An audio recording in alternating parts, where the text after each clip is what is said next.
If you're like most modern businesses, you use Excel instead of paying for expensive software to do exactly what you need. And in our case, we ensure our Excel documents are backed up to the highest degree, ensuring all metadata is transferred, file types are correct, and it's easily distinguishable between backups. Obviously, we've got a few problems here. Final backup, final backup. This one's a Word document, these ones are missing metadata. Today, we are going to learn how to use Power Automate to do scheduled automatic backups, preserving all our metadata and ensuring we don't have to worry about this backup stuff anymore. Right, let's get started.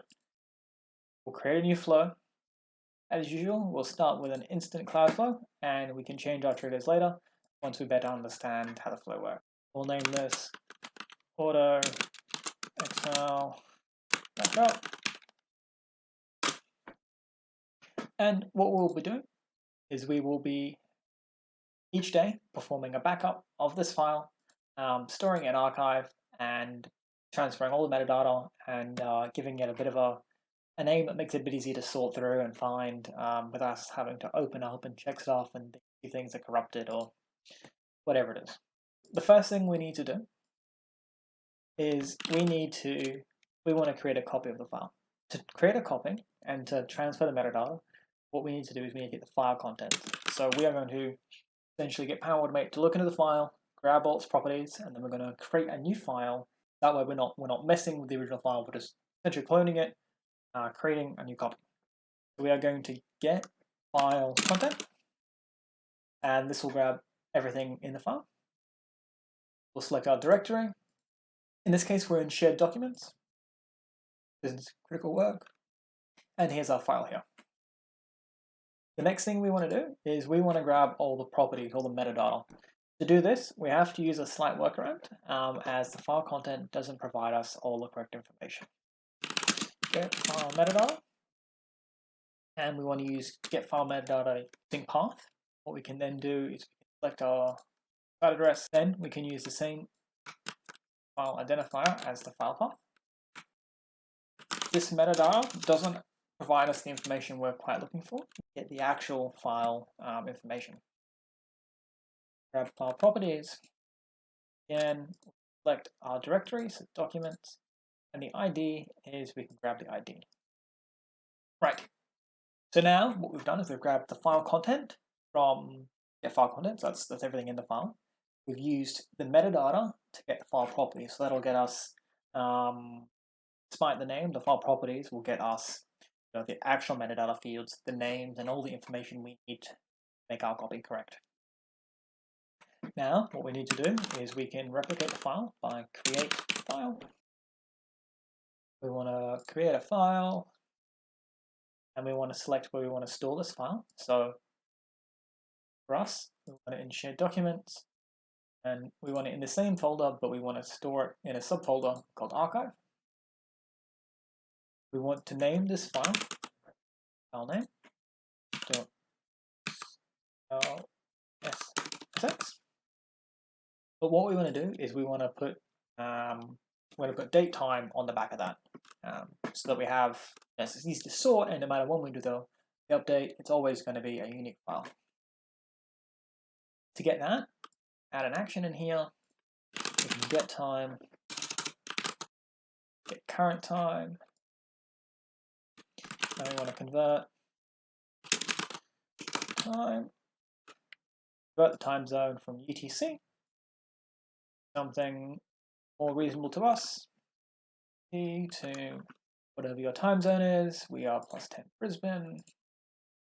And for this sort of stuff, I find the universal sorting time is the best way to go. That way when you sort, always have the most recent or the latest. In our creator file, we can then add in before the full stop, before the file property, our time. I can go to time zone. Now we'll have a file named passwords and credit card information, followed by the time. The file content. Grab the file content from the file content step. So this will create an exact file with the name, but now we need to transfer all the metadata.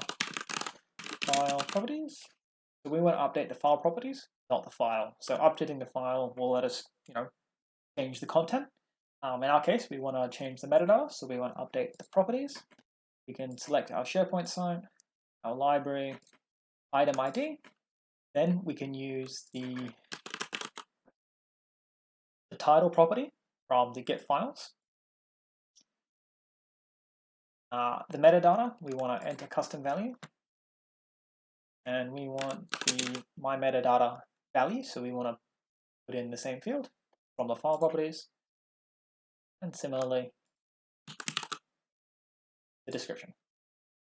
Now if we click save, perform a manual check, run flow,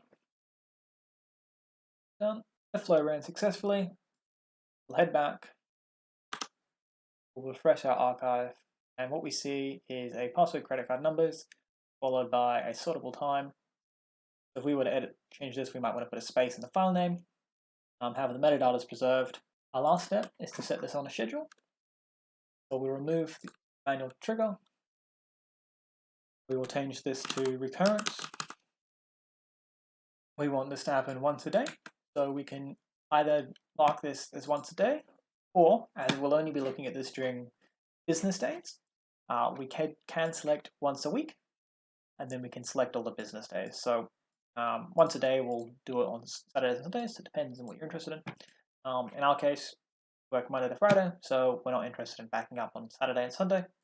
We will select once a week on the days of Monday, Tuesday, Wednesday, Thursday, in the time zone of Brisbane. We want, for the start time, we will come down to just a field on the bottom so we can copy out that script. So we want our start time to be today, and we will just put a time in the past, so 15 minutes ago. So the hours, at these hours, we want this to back up 5 p.m. Let's say 5:30 every day after the workday is done. We'll select save. Now, every day at 5:30, we will have a new entry in here with a new date, new time, and a automatic backed up with all the metadata copied. And it'll be sortable, so you won't have to worry about whatever this is. Cheers, take it easy.